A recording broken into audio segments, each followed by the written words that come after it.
Hello students, आज की video में हम क्लास 9 का प्रश्नावली 8.1 का क्वेश्चन नंबर 5 बताएंगे, जिसमें आज का क्वेश्चन हमारा है कि दर्शाइए कि यदि एक चतुर्भुज के विकर्ण बराबर हों और परस्पर समद्विभाजित करें तो वह एक वर्ग होता है।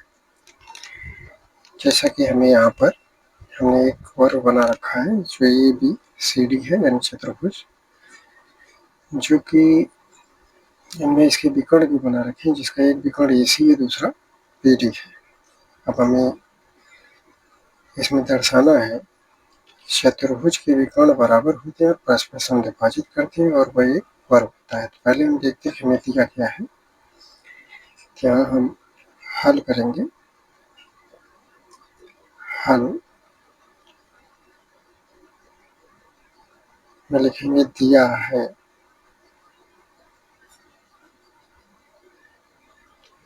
ABCD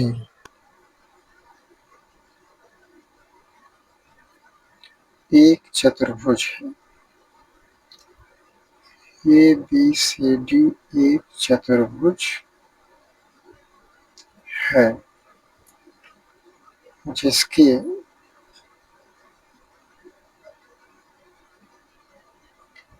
विकर्ण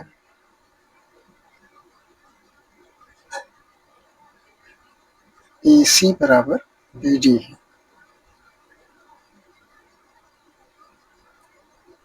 AC बराबर BD है और परस्पर समकोण पर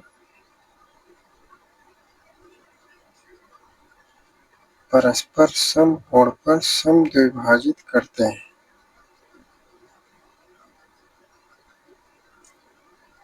समद्विभाजित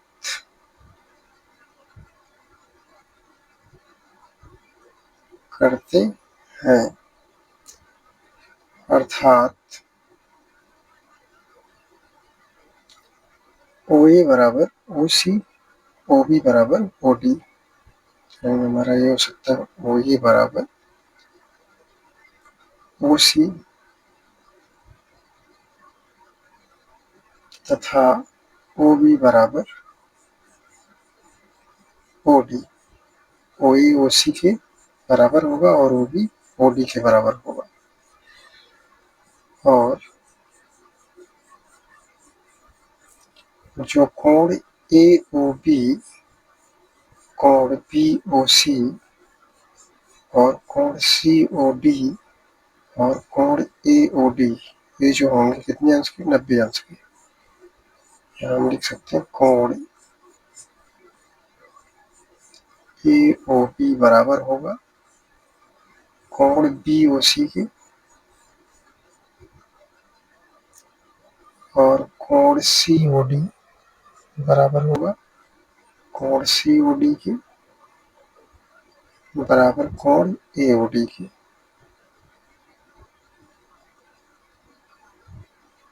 AOD के ये कितने अंश के होंगे? 90 अंश। ये सारे के सारे कोण 90 अंश के होंगे। कोण AOB बराबर कोण BOC बराबर कोण COD बराबर कोण AOD। अब हमें सिद्ध क्या करना है, ये लिखते हैं कि हमें सिद्ध करना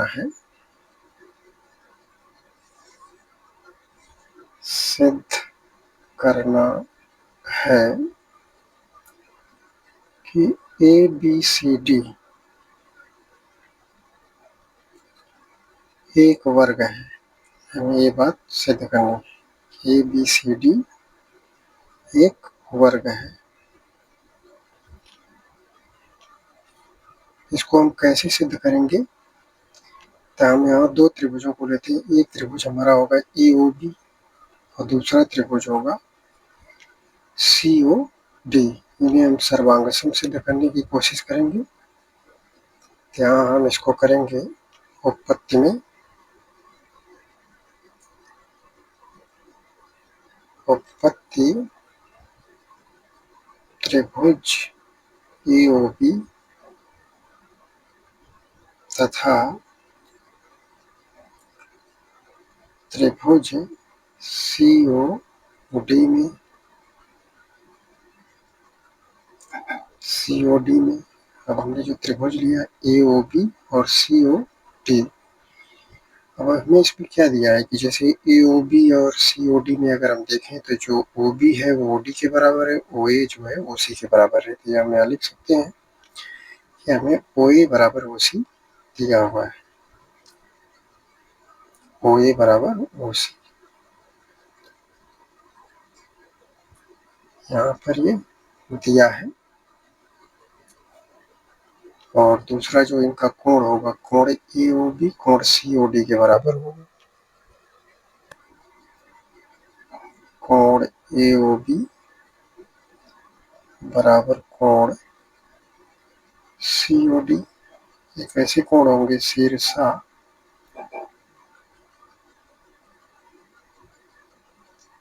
विमुख कोण, शीर्षा विमुख कोण होंगे, कोण एओबी कोण सीओडी के बराबर होगा। दूसरी चीज हमें जो दिया है, इनका जो ओबी है वह ओडी के बराबर है। तो हम देख सकते हैं ओबी बराबर ओडी, ये भी हमें दिया है। तो इस प्रकार से हम कह सकते हैं कि जो त्रिभुज एओबी है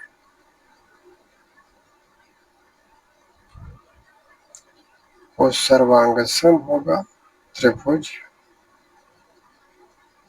सीओडी की। इस नियम से साइड एंगल साइड के नियम से हम कह सकते हैं एस ए एस के नियम से ये सर्वांगसम होंगे। जब ये दोनों त्रिभुज सर्वांगसम होंगे तो सर्वांगसम त्रिभुजों की जो भुजाएं होती हैं वो भी बराबर हो जाती हैं। जैसे कि त्रिभुज एओबी और त्रिभुज सीओडी में हम देखें तो इसमें एक भुजा आ रही है एबी, दूसरी भुजा आ रही है सीडी। यहाँ जो हमें मिल जाएगा, अतः एबी बराबर सीडी। अभी दोनों त्रिभुज सर्वांगसम है तो एबी जो है सीडी के बराबर हो जाएगा। किस नियम से? सीपी सीटी नियम से, सीपी सीटी नियम से ये सर्वांगसम हो जाएंगे। तो आगे हम देखेंगे कि जो कोण DCO है, कोण DCO और कोण BAO ये दोनों बराबर हो जाएंगे। ये भी सीपी सीटी से बराबर हो जाएंगे। कोण DCO कोण BAO, DCO BAO यहाँ लिख सकते हैं। तथा कोण DCO बराबर हो जाएगा कोण BAO के। किस नियम से? सीपी सीटी नियम से, सीपी सीटी नियम से ये दोनों बराबर हो जाएंगे, कोण DCO कोण BAO के। अब इस तरह से अगर हम देखें जो कोण DCO है कोण BCO है ये एकांतर अंतःकोण है। एकांतर अंतःकोण आपस में बराबर हो सकते हैं। हम लिख भी सकते हैं, परंतु कोण DCO बराबर कोण BAO रेखा AB और CD, रेखा AB और CD के लिए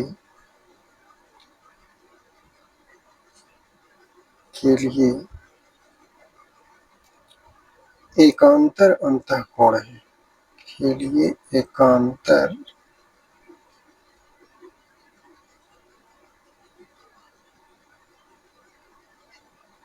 अंतःकोण है और एकांतर अंतःकोण, एकांतर अंतःकोण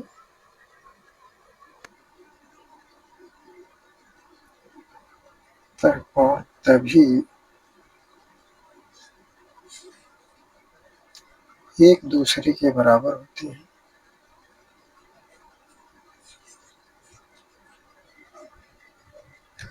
तभी एक दूसरे के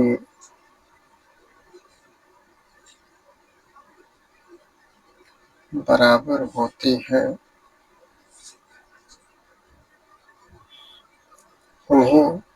जब उन्हें एक रेखा प्रतिच्छेदित करती है, जब उन्हें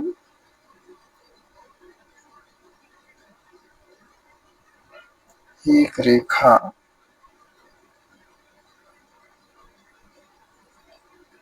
प्रतिच्छेदित या प्रतिच्छेद करती है।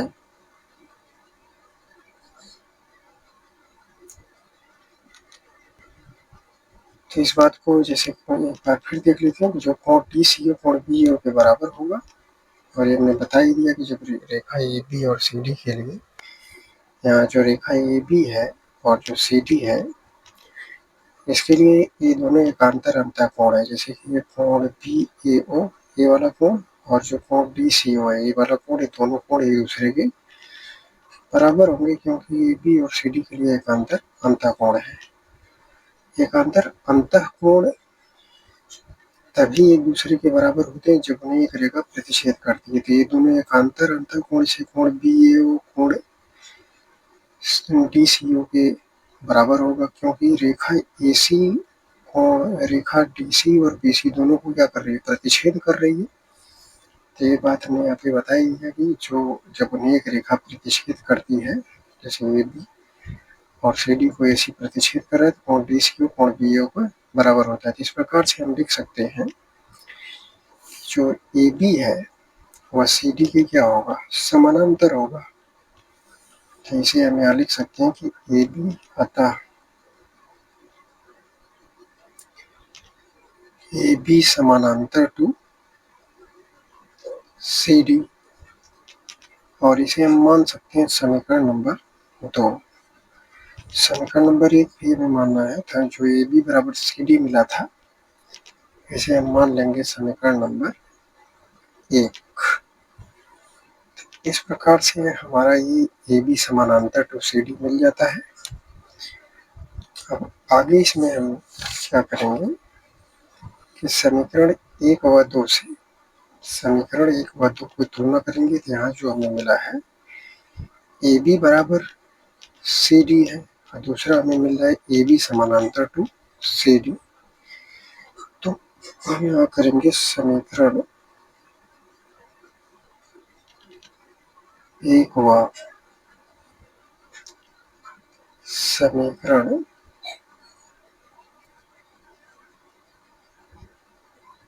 2 से, समीकरण 1 व समीकरण 2 से अगर हम देखें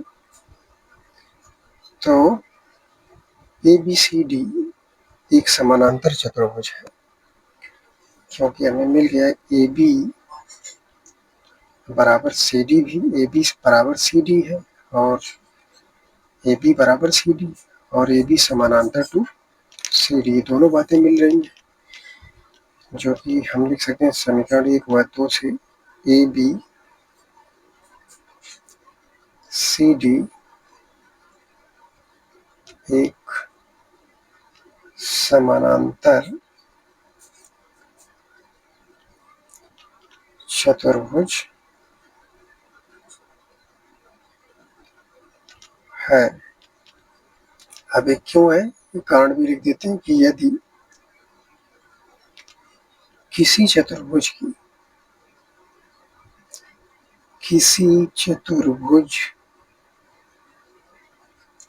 की सम्मुख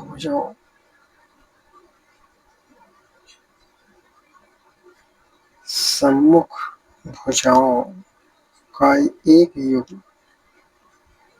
भुजाओं का एक युग्म बराबर एवं समानांतर होता है, बराबर एवं समानांतर होता है,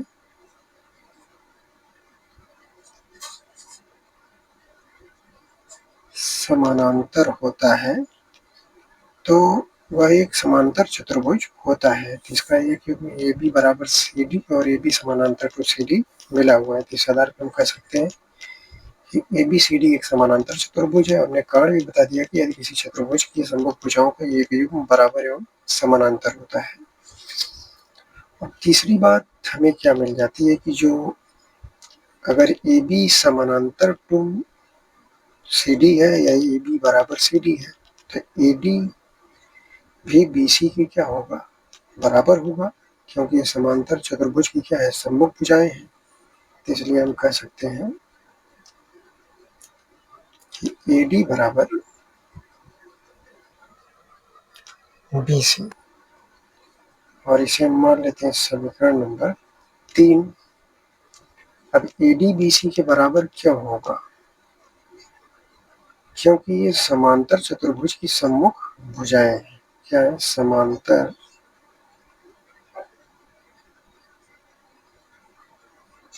चतुर्भुज की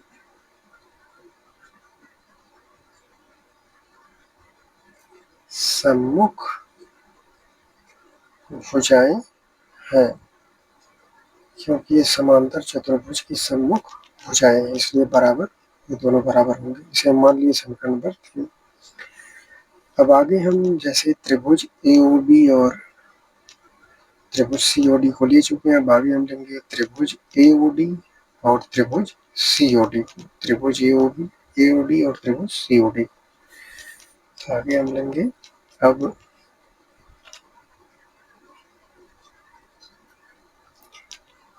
त्रिभुज ए ओ डी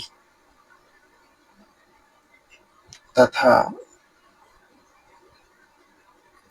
त्रिभुज सी ओ डी में। अब इन दोनों त्रिभुजों को लेते हैं, देखते हैं, इन दोनों को हम सर्वांग सम सिद्ध करने की कोशिश करेंगे। तो अगर त्रिभुज ए ओ डी और त्रिभुज सी ओ डी में अगर हम देखें तो हमें ओ ए बराबर ओ सी मिल जाता है, जो कि हमें दिया है। यहाँ हम लिख सकते हैं ओ ए बराबर ओ सी, ये बात हमें दी हुई है, दिया है। और आगे अगर हम देखें तो जो कोण ए ओ डी है वह कोण सी ओ डी के बराबर मिलेगा। दोनों कोण कितने अंश के होंगे, ए ओ डी भी 90 अंश और सी ओ डी भी कितना होगा, 90 अंश होगा। तो यहाँ हम लिख सकते हैं कोण ए ओ डी बराबर कोण सी ओ डी के।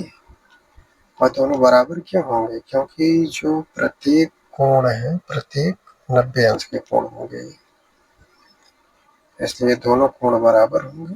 और आगे जो हमें मिलेगा इस त्रिभुज जो ए ओ डी और सी ओ डी में देखें तो ओ डी दोनों में क्या है, कॉमन है, तो ओ डी हमें उभयनिष्ठ मिलता है। तो यहाँ हम लिख सकते हैं ओ डी बराबर ओ डी, जो कि क्या होगा, उभयनिष्ठ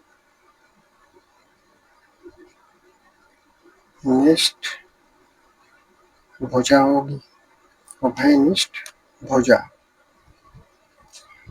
इस आधार पे हम कह सकते हैं कि जो त्रिभुज ए ओ डी है सर्वांगसम होगा त्रिभुज सी ओ डी के।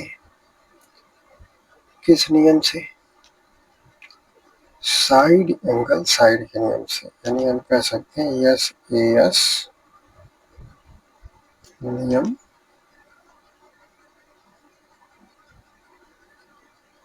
से ये सर्वांगसम होंगे।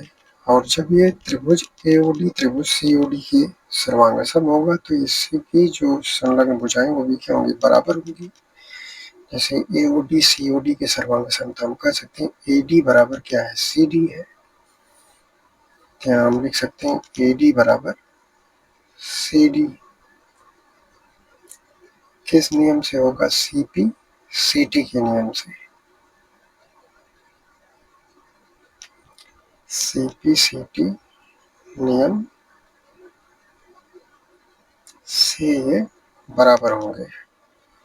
तो इसे हम समीकरण नंबर 3 तक ले चुके थे, इसे हम मान लेते हैं समीकरण नंबर 4। तो हमारा समीकरण नंबर 4 हो जाता है। अब हम समीकरण 1, 2, 3 और 4, अब इनकी हम तुलना करते हैं तो हमें क्या मिल जाएगा? यहाँ लिख सकते हैं समीकरण 1, 2, 3 तथा 4 से, यानी चारों समीकरणों से हम तुलना करेंगे। तो समीकरण नंबर 1 ए बी बराबर सी डी है। समीकरण 2 में हम देखें तो ए बी समानांतर टू सी डी है। समीकरण 3 ए डी बराबर बी सी है और समीकरण 4 मिल जाता है हमें ए डी बराबर सी डी। इस प्रकार से हम देखें तो ए बी बराबर सी डी, तो ए बी पहले मिलता है, ए बी बराबर सी डी है और ए बी के बराबर सी डी, और समीकरण नंबर 3 में ए बी समानांतर टू सी डी है और यहाँ मिल गया ए डी बराबर बी सी। तो ए डी बराबर बी सी। हम यहाँ थोड़ी सी मिस्टेक कर रहे थे, यहाँ पे हमें समीकरण जो लेना है, समीकरण 1 जो ए बी बराबर सी डी है, और जो समीकरण 3 लेना है, समीकरण 2 नहीं लेना क्योंकि समानांतर है, और ये ए बी बराबर सी डी, और तीसरा जो लेना है ए डी बराबर बी सी, और चौथा समीकरण लेना है ए डी बराबर सी डी। तो यहाँ हम करेंगे समीकरण 1, 2 को नहीं लेंगे, समीकरण 1, 3 तथा 4 से। समीकरण 1 हमारा था ए बी बराबर सी डी, तो यहाँ हमने ए बी बराबर ले लिया। ए बी के बराबर अब हम क्या लिख सकते हैं? ए बी बराबर सी डी है और सी डी के बराबर हम देखें अगर तो सी डी के बराबर ए डी है और सी डी के बराबर ए डी है, और यहाँ ए डी की जगह पे हम क्या लिख सकते हैं? सी डी भी लिख सकते हैं, या ए डी की ए डी बराबर बी सी थे, यहाँ बी सी लिख सकते हैं, तो बी सी बराबर सी डी हमें मिल जाएगा। यहाँ लिख सकते हैं ए बी बराबर बी सी, और बी सी के बराबर यानी कि ए डी बराबर बी सी, हमने यहाँ बी सी किया तो बराबर क्या है? सी डी है, तो यहाँ लिख सकते हैं बराबर सी डी, और सी डी के बराबर क्या है? ए डी या डी ए लिख सकते हैं, तो बराबर डी ए। ये हमें मान मिल जाता है समीकरण नंबर कौन सा? 5। इस प्रकार से समीकरण नंबर 5 हमें जो मिल जाता है वो मिल जाता है ए बी बराबर बी सी बराबर सी डी बराबर डी ए। अब यानी कि जो ये चतुर्भुज दिया है हमें, इसकी चारों भुजाएं बराबर मिल जाती हैं। ए बी बराबर बी सी बराबर सी डी बराबर डी ए की। अब हम इसी प्रकार से त्रिभुज जैसे ए बी डी और त्रिभुज ए बी सी, यानी ए बी डी और त्रिभुज ए बी सी को लेते हैं। तो जो त्रिभुज ए बी डी और ए बी सी को लेंगे अगर, तो हमें क्या सिद्ध करना है इससे? हमें इससे सिद्ध करना है कि यह एक वर्ग है, क्योंकि वर्ग का जो प्रत्येक कोण है वो 90 अंश का होता है। यहाँ हम जो त्रिभुज ले रहे हैं ए बी डी और ए बी सी, तो लेते हैं इसको। यहाँ हम करेंगे त्रिभुज, अब त्रिभुज ए बी डी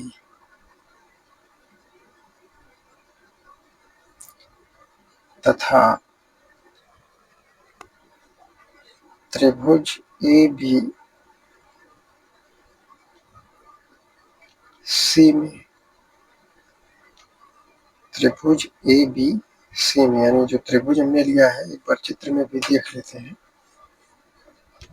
कि हमारा त्रिभुज ए बी डी है और त्रिभुज ए बी सी है। इन त्रिभुजों में अगर हम देखें तो हमें पहले मिल चुका है, हम एक दूसरा पेज यूज कर लेते हैं और इन त्रिभुजों में अगर हम देखें तो त्रिभुज में हमें मिल चुका है कि जो ए डी है वह बी सी के बराबर है, ए डी बी सी के बराबर है, और जो बी ए है वो ए बी ए उभयनिष्ठ भुजा मिल जाती है, और ए सी बराबर बी डी हमें दिया हुआ है। तो हम इन दोनों त्रिभुजों को त्रिभुज ए बी डी और त्रिभुज ए बी सी को सर्वांग समसिद्ध करेंगे। हमें क्या क्या दिया है लिखते हैं। पहली चीज हमें दिया है इस त्रिभुज में कि ए डी जो है वो बी सी के बराबर है। अब बराबर क्यों होगी? समानांतर चतुर्भुज की सम्मुख भुजाएं बराबर होती हैं। समानांतर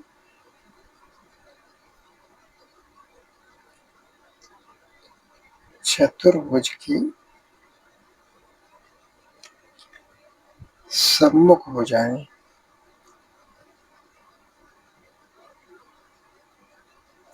समानांतर चतुर्भुज की सम्मुख भुजाएं बराबर होती हैं। तो यहाँ चित्र में भी अगर हम देखेंगे तो जो ए डी है वह ए डी और बी सी है, तो जो सी डी के सम्मुख भुजा ए बी है और बी सी के सम्मुख भुजा ए डी है। तो इस प्रकार से जो ए डी है वह बी सी के, ए डी जो है बी सी के बराबर हो जाता है, क्योंकि ए डी और बी सी दोनों ही क्या है? सम्मुख भुजाएं हैं। और आगे जो हमें मिलता है दोनों त्रिभुजों में, त्रिभुज ए बी डी और त्रिभुज ए बी सी में ए बी बराबर बी एक भुजा उभयनिष्ठ आती है। तो हम यहाँ लिख सकते हैं कि ए बी बराबर बी ए, और एक कैसी भुजा है? उभयनिष्ठ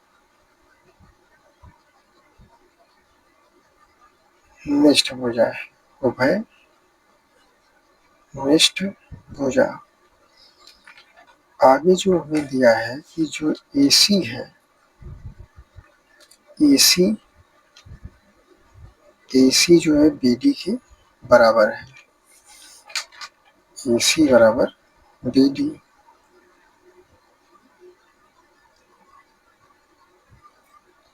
ए सी बराबर बी डी ये हमें दिया है। इस प्रकार से हम इसलिए कह सकते हैं कि त्रिभुज ए बी डी सर्वांगसम होगा त्रिभुज ए बी सी के किस नियम से? साइड के नियम से। यस नियम से ये सर्वांगसम होगा। अब अगर दोनों त्रिभुज सर्वांगसम होंगे, जैसे त्रिभुज ए बी डी और त्रिभुज ए बी सी सर्वांगसम होंगे, तो जो कोण ए है वो कोण बी के बराबर हो जाएगा। अब जो कोण ए कोण बी के बराबर हो जाएगा, अतः हम लिख सकते हैं कोण ए बराबर कोण बी किस नियम से? सीपी सीटी के नियम से, सीपी सीटी नियम से। और इसे हम मान लेंगे समीकरण नंबर 6। पीछे हम समीकरण 5 तक ले चुके थे। अब जब कोण ए कोण बी के बराबर होगा, हम पीछे सिद्ध कर चुके थे कि जो ए बी सी डी है एक समानांतर चतुर्भुज है, यानी हम पीछे सिद्ध कर चुके थे कि ए बी सी डी एक समानांतर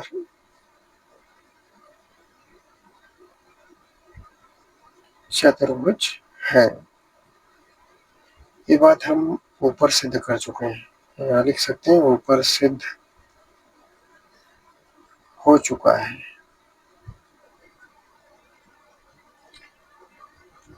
अब पीछे हमने ये भी सिद्ध कर लिया था कि जब ABCD एक समानांतर चतुर्भुज है तो AD जो है, AD BC के समानांतर होगा। AD जो AD है वो BC के समानांतर होगा और रेखा AB ने क्या कर रही है, प्रतिच्छेद कर रही है। तो कोण A प्लस कोण B बराबर कितना हो जाएगा, 180 अंश। ये अंतः कोण हो जाएंगे, यानी कि AD समानांतर टू BC जब होगा तो रेखा AB ने प्रतिच्छेद करेगी और कोण A प्लस कोण B बराबर हो जाएगा 180 अंश। तो यहाँ हम लिख सकते हैं जब ABCD एक समानांतर चतुर्भुज है तो इसलिए AD समानांतर टू BC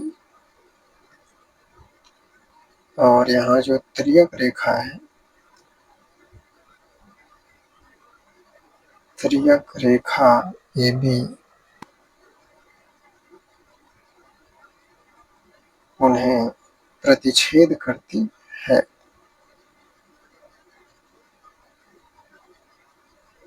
AB उन्हें प्रतिच्छेद करती है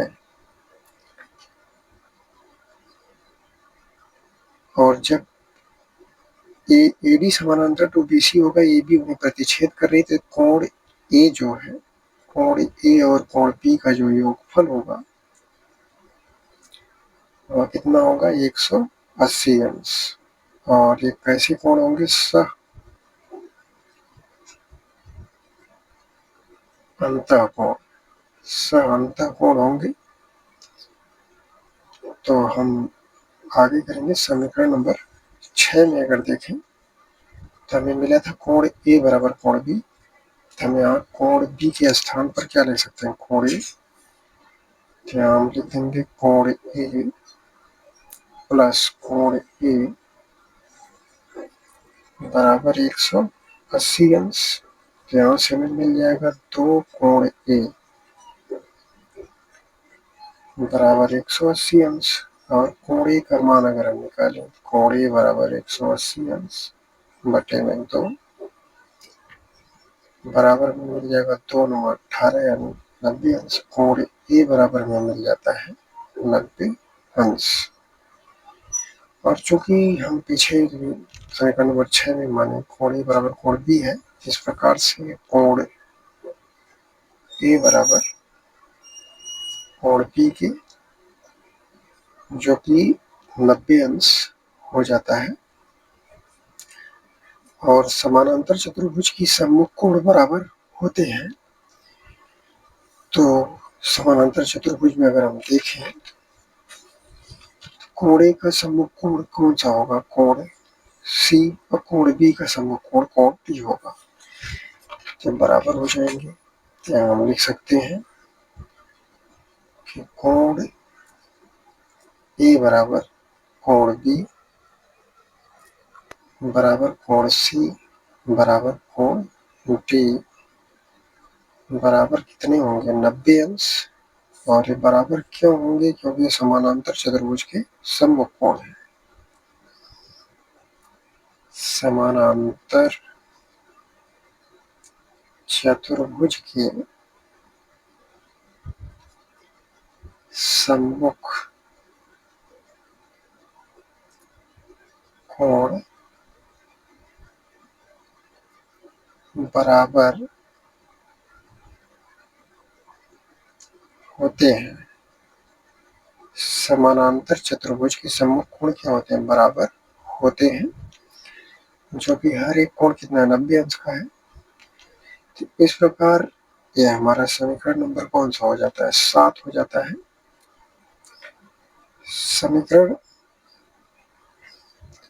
समीकरण नंबर जो पीछे हमने लिया था समीकरण नंबर 5 में हमें मिला था कि इस वर्ग की सारी भुजाएं, इस चतुर्भुज की सारी भुजाएं बराबर आई थी। कोण रेखाएं भुजा ए बी बराबर बी सी बराबर सी डी बराबर डी ए, यानी कि इसकी चारों भुजाएं बराबर मिल गई थी। ए बी बराबर बी सी बराबर सी डी बराबर डी ए। और समीकरण नंबर 7 में हमें मिल गया, समीकरण 7 में इसका जो हर एक कोण है वो कितना आ गया, 90 अंश, यानी कोण ए बराबर कोण बी बराबर कोण सी बराबर कोण डी बराबर 90 अंश। तो हम समीकरण 5 और 7 से हम कह सकते हैं कि जो ABCD है एक वर्ग है, क्योंकि किसी वर्ग की चारों भुजाएं और प्रत्येक कोण क्या होता है, 90 अंश होता है।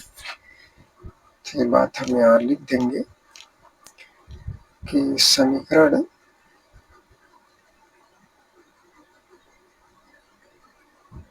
5वां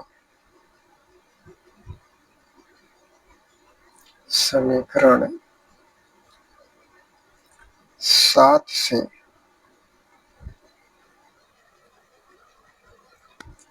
स्पष्ट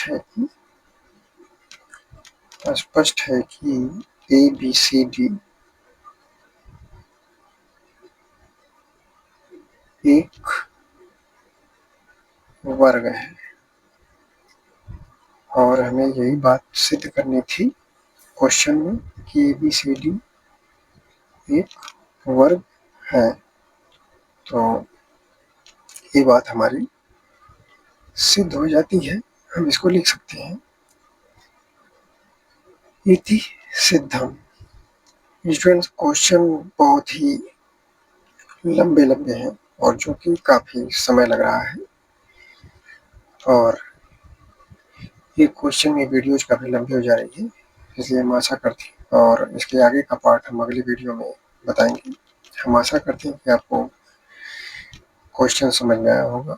वीडियो को लाइक करें, चैनल सब्सक्राइब करें। धन्यवाद।